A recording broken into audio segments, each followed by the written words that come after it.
काय सांगणार सर? आता सेवानिवृत्ती होत आहेत तुम्ही. शेवटच्या टप्प्यावरती पोहोचली आणि शेवटचा दिवस आहे. काय संदेश देणार आपल्या नागरिकांना, पोलीस कर्मचाऱ्यांना? माझं नाव सुभाष मुरलीधर ढवळे, पोलीस उपअधीक्षक.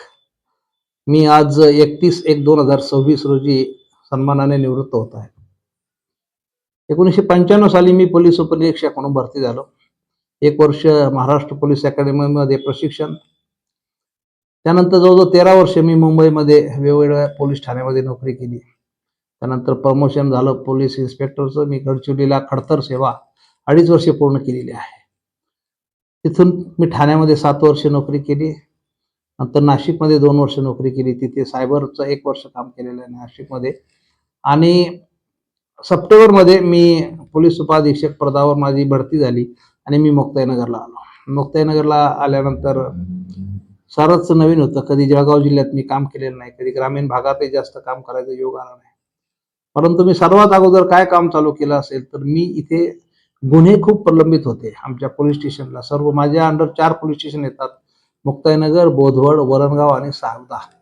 या 4 पोलीस स्टेशनला मी दररोज भेटी देऊन सातत्याने पाठपुरावा करून प्रत्येक पोलीस अंमलदार जे तपास करतात आणि अधिकारी त्यांचे कागदपत्र, गुन्ह्याचे कागदपत्र, अपमृत्यूचे कागदपत्रांचे वाचन केलं आणि त्यांना सूचना दिल्या समोर बसून. त्यामध्ये काय त्रुटी आहेत, काय चुका आहेत ते त्यांच्या निदर्शनास आलं. आणि गुन्ह्याचा तपास निवड कागदाला कागद जोडणे नव्हे तर कौशल्यपूर्ण तपास, आरोपीला शिक्षा होईल या दृष्टीने तपास, गुणवत्तापूर्ण तपास कसा करावा याबाबत मी सातत्याने पाठपुरावा केला. सातत्याने गुन्हा लवकर निकाली म्हणजे लवकर खटला कसा त्याचा कोर्टामध्ये पोहोचता होईल याकरता मी सातत्याने पाठपुरावा केला. आणि त्याचा परिणाम असा झाला की सावद्याला आता साधारण 9-10 गुन्हे बाकी आहेत. इव्हन वरणगावला सुद्धा गुन्ह्याचं प्रमाण एकदम 20% म्हणजे 10-20% वर आलेलं आहे. बोधवडला गुन्ह्यांचं प्रमाण अतिशय कमी झालेलं आहे. मुक्ताईनगरला प्रमाण सुद्धा कमी झालेलं आहे. तर जास्तीत जास्त गुन्हे आता आम्ही याच्यात पाठवलेले आहे. मी माझे अंमलदार, जे तपासी अधिकारी आहेत, PSI आहेत, जे प्रभारी अधिकारी आहेत, सर्वांना एकदम बेसिक गोष्टी, तपासाच्या बेसिक गोष्टी ज्या आहेत, मूळ तत्व जे आहेत, म्हणजे गुन्ह्याची फिर्याद कशी दाखल करावी, पंचनामा कसा करावा, साक्षीदारांचे जबाब कसे घ्यावेत, याबाबत सविस्तर माहिती दिली. त्यांच्याकडून तसं करून घेतलं. इव्हन मी बऱ्याच गंभीर गुन्ह्यांच्या फिर्यादी स्वतः दाखल केल्या, फिर्यादी स्वतः तयार करून दिल्या, पंचनामे स्वतः तयार करून दिले. त्यांच्यापुढे एक आदर्श निर्माण केला. कारण मला जवळजवळ 31 वर्षाचा अनुभव आहे आणि 31 वर्षामध्ये माझा जास्तीत जास्त कालावधी हा कार्यकारी शाखेत गेलेला आहे. त्याच्यामुळे गुन्ह्याचा तपास कसा केला जातो, ते कोर्टामध्ये कसे चालतात, शिक्षा कशा लागतात याचा मला पुरेपूर अनुभव होता. आणि त्या अनुभवाचा फायदा माझ्या कनिष्ठ अधीनस्थ अंमलदारांना, अधिकाऱ्यांना व्हावा या दृष्टीने मी सातत्याने प्रयत्न केले. आणि त्यामुळे बऱ्यापैकी मी यशस्वी झालो असं म्हणता येईल. बरीचशी निर्गती झालेली आहे. बऱ्याचशा लोकांच्या तपासामध्ये, गुणवत्तेमध्ये वाढ झालेली आहे. त्याचा खूप फायदा झालेला आहे आणि त्याचा सर्वांना फायदा होणार आहे. तर माझं पोलीस अंमलदारांना आजच्या भाषणातही सांगितलं. आणि मी परत एकदा माझ्या पोलीस अधिकारी, अंमलदार यांना मी सांगू इच्छितो की आपण जनतेचे सेवक आहोत. जनता जी कर शासनाला भरते त्या करातून आपला पगार मिळतो. त्याच्यामुळे त्यांच्या करावर आपलं घर चालू आहे. त्याच्यामुळे आपण या जनतेचे सेवक आहोत आणि सेवकाने सेवकासारखंच राहिलं पाहिजे. म्हणजे कुठलाही फिर्यादी पोलीस स्टेशनला आल्यानंतर त्याच्याशी नम्रतेने आपण बोललं पाहिजे, त्याचं म्हणणं ऐकून घेतलं पाहिजे आणि कायद्याच्या चौकटीत राहून जेवढं शक्य आहे तेवढं तत्परतेने त्याला आपण कायदेशीर मदत केली पाहिजे. ठीक आहे, आरोपींना तुम्ही थोडीशी वाईट ट्रीटमेंट दिली तरी चालू शकेल.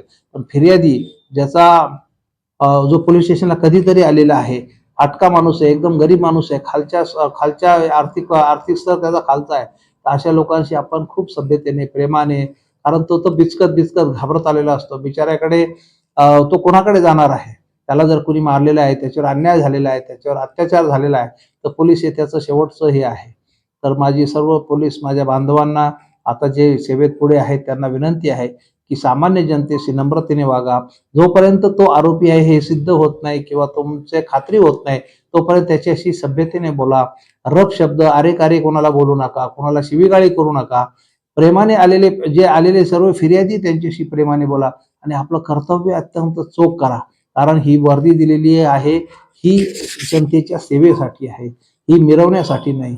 हे जनतेचे आपण सेवक आहोत आणि त्या सेवेसाठी ही वर्दी आपल्याला दिलेली आहे. तर या वर्दीचा वापर त्यांच्या सेवेसाठीच होऊ द्या.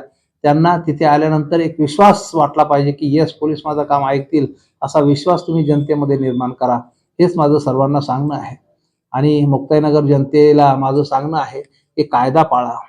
मोटरसायकलवर ट्रिपल सीट नका फिरू. आडव्या तिडव्या गाड्या, रॉंग साईड गाड्या, एका मोटरसायकलवर 4-4 लोक नका फिरू. अहो, दररोज अपघात होत आहेत. दररोज 2-2, 3-3 मोटरसायकल खाली तरुण येत आहेत. तुम्ही तुमचा जीव जपा, ध्यानात ठेवा. कायदा हा तुमच्यासाठी आहे.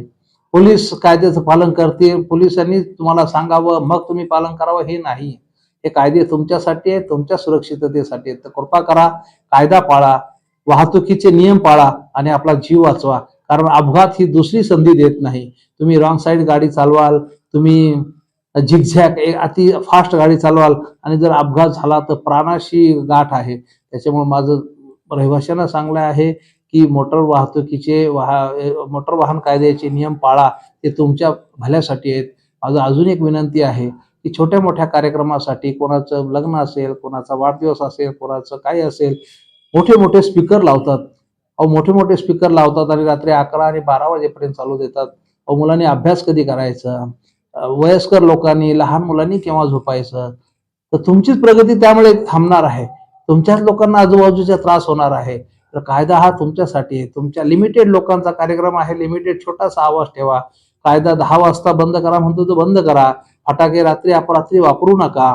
नियम पाळा, कायदा पाळा, म्हणजे तुमची प्रगती होईल, तुमची मुलं शिकतील, तेव्हा तुमचा उत्कर्ष होईल. नाही तर मग अशीच ही परिस्थिती राहील. माझी सर्व रहिवाशांना कळकळीची विनंती आहे की कायदा पाळा आणि वाहतुकीचे नियम पाळा, इव्हन ध्वनी प्रदूषणाचे नियम पाळा. हे तुमच्या भल्यासाठी आहेत. मग आता सन्मानाने सेवानिवृत्त होत आहे.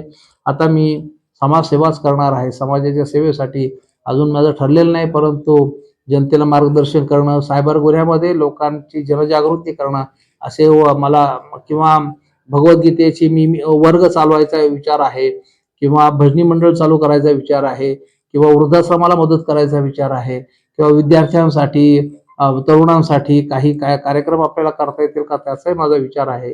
परंतु या शासनाने आपल्याला म्हणजे इतकी सेवा दिलेली, सेवा मला करण्याची संधी दिली, तर आता इथून पुढे मी या जनतेची सेवा करण्याचा माझा विचार आहे. सन्मानाने निवृत्त होतो त्याबद्दल मला मला खरोखर खूप आनंद आहे.